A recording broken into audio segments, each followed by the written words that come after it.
The message for parents is simple. The medical profession does not recommend trampoline use at home. The Pediatric Orthopaedic Society of North America recommends against buying any trampolines for use at home. The reason for that is that trampolines cause a lot of injuries in children. There are over 280,000 injuries every year in the United States, and this leads to over 100,000 ER visits every year. The common injuries that we see are broken bones, which can include elbow fractures, which often need surgery, fractures of the femur and tibia, which are leg bones that often need either a cast for up to 6 weeks or possibly surgery. Neck injuries, which can lead to use of a brace for a long period of time, and in the more severe cases can lead to neurological injury and paralysis.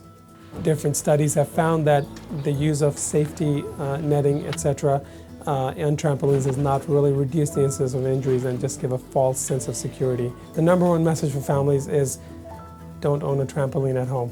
However, if as a family you do decide to buy a trampoline, there are at least some basic safety precautions that can be taken that will reduce the incidence of getting injuries. These include making sure that children are supervised at all times when they're on the trampoline. Secondly, one trampoline, one child policy should definitely apply. You should not have more than one child on the trampoline at any given time. What usually happens is that if there's a difference in the size of the two kids, the lighter child is the one who will always be thrown up higher, and those are the children who then land with much greater velocity and have a much greater amount of injury that's impacted through the extremity on which they land, and making sure that the trampolines are in good repair. Routinely inspect the trampoline before each use. Look at the padding that surrounds it to make sure it is in good repair.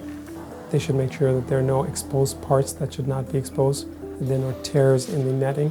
All the springs are in working condition, and that there is not a lot of clearance between the trampoline and the ground, so that if they do fall, there's not a lot of height that they will fall from. Parents should prevent their children from doing acrobatics on the trampoline. They should not be doing stunts or jumps or flips.